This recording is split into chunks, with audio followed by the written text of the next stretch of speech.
Hello guys, welcome to my channel. So आज बात करते हैं फैक्टराइजेशन बेस्ड क्वेश्चंस की कि फैक्टराइजेशन मेथड पर किस किस टाइप से प्रॉब्लम्स को पूछा जाता है, क्या क्या प्रॉब्लम्स पुट की जाती हैं। आज हम इसके बारे में बात करते हैं। So first example is a square upon 9 plus b square upon 64 plus a b upon 12।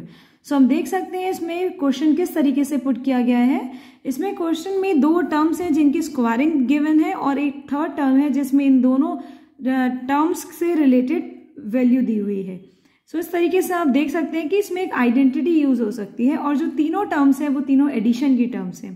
तो एक आइडेंटिटी हमें पता है a plus b whole square, that is a square plus b square plus 2ab। So इस तरीके से अगर आप इस आइडेंटिटी को कन्वर्ट कर लेते हैं इस क्वेश्चन के अकॉर्डिंग, तो आपको उन दोनों एक टर्म और दूसरी टर्म को जब एडिशन करेंगे और इसकी स्क्वायरिंग फॉर्म लगाएंगे तो आपका उसका आंसर मिल जाएगा।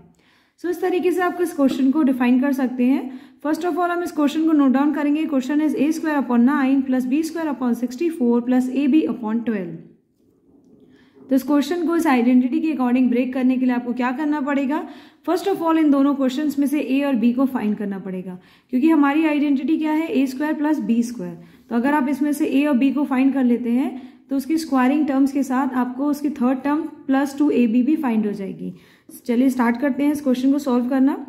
तो आप देख सकते हैं कि यहाँ पे a 2 टाइम्स गिवन है a स्क्वायर और 9 हमें पता है 3 का स्क्वायर होता है। तो अब 9 को क्या लिख सकते हैं, इस आप टर्म्स को लिख सकते हैं a अपॉन 3 होल स्क्वायर।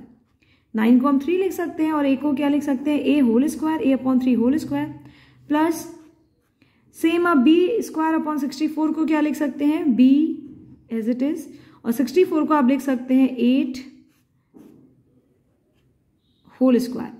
तो आप इसको क्या लिख सकते हैं, b अपॉन 64 को, b स्क्वायर अपॉन 64 को b अपॉन 8 होल स्क्वायर। अब अगर आप होल स्क्वायर ओपन करेंगे तो देखेंगे आप b स्क्वायर मिलेगा न्यूमरेटर में और डिनोमिनेटर में आपको मिलेगा 64 प्लस अब आपको नेक्स्ट टर्म क्या चाहिए आइडेंटिटी की, a स्क्वायर आपको मिल गया है, a upon 3 whole square a square that is, या b स्क्वायर मीन्स आपके पास ब्रैकेट के अंदर कोई एक टर्म है उसका होल स्क्वायर प्लस आइडेंटिटी में और क्या चाहिए आपको 2ab। तो आप क्या लिखेंगे, सबसे पहले 2 इंटू a में क्या लिखेंगे आपने इसमें a को किस नंबर से रिप्लेस किया, a अपॉन 3 से। तो आप क्या लिख सकते हैं, a को a अपॉन 3 इंटू b को आप क्या लिख सकते हैं, b अपॉन 8।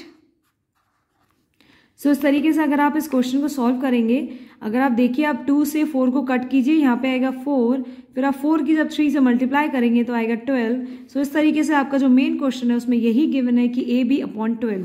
तो अगर आप इसको सॉल्व करेंगे तो आपके पास ये a b अपॉन 12 आएगा। और इसको कैसे सॉल्व करेंगे, इसको आप लिख सकते हैं a स्क्वायर अपॉन 9 और इसको आप लिख सकते हैं b स्क्वायर अपॉन 64, जो कि आपका क्वेश्चन ही है, a square upon 9 b square upon 64 plus a b upon 12।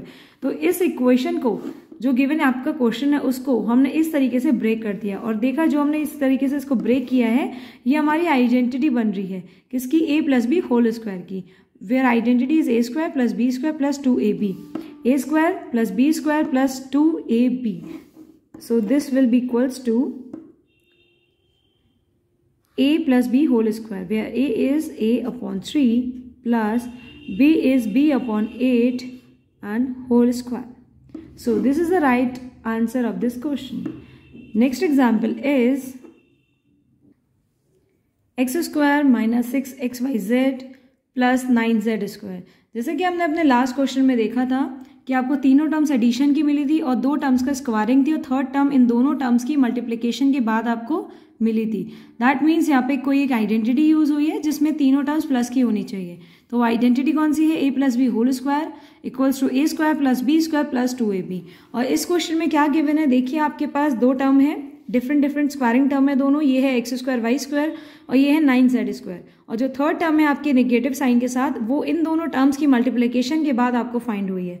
सो इसमें किस तरीके की आइडेंटिटी यूज हो सकती है, क्योंकि एक नंबर आपका माइनस का है, बीच में आपकी एक डिजिट माइनस की है, दैट मीन्स वो कौन से आइडेंटिटी में आता है जिसमें एक डिजिट माइनस होती है और दो डिजिट प्लस की होती है। तो वो आइडेंटिटी होती है हमारी a minus b whole square which is equals to a square plus b square minus 2ab, जिसमें दो टर्म देखिए एडिशन की है, जैसे कि हमारे क्वेश्चन में गिवन है दो टर्म एडिशन की, एक टर्म नेगेटिव साइन के साथ, वो ये है। और जो दो टर्म एडिशन की है वो स्क्वायरिंग फॉर्म में है और थर्ड टर्म जो है हमारी वो इन दोनों टर्म्स की मल्टीप्लिकेशन के बाद हमें मिली है।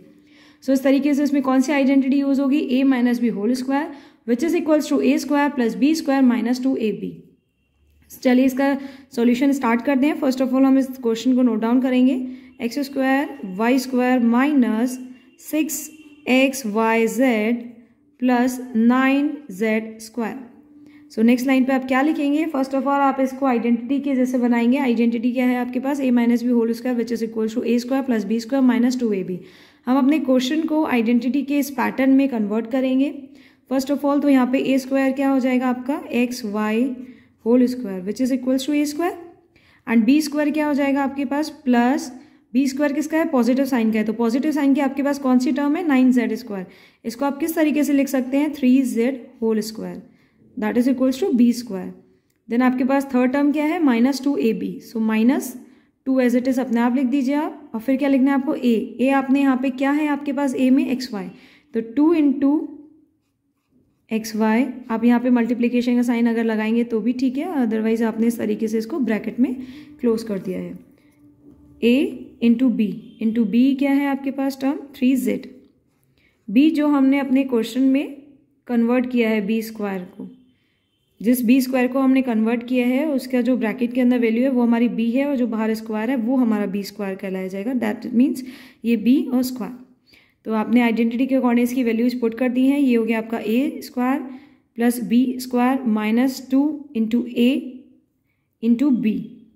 अब आप देख सकते हैं अगर आप इसमें टर्म में मल्टीप्लाई करेंगे 2 इंटू 3 दैट मीन 6xyz, तो यही देखिए आपके जो क्वेश्चन में गिवन है वही आपको मिल गया है। सो इस तरीके से हमने इसको जनरलाइज कर दिया है आइडेंटिटी फॉर्म के अकॉर्डिंग।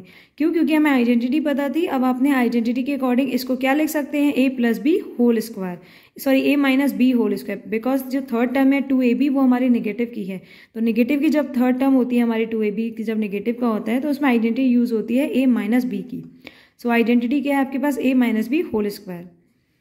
बट क्वेश्चन के अकॉर्डिंग आपके पास a क्या है? xy और b क्या है आपके पास? 3z whole square.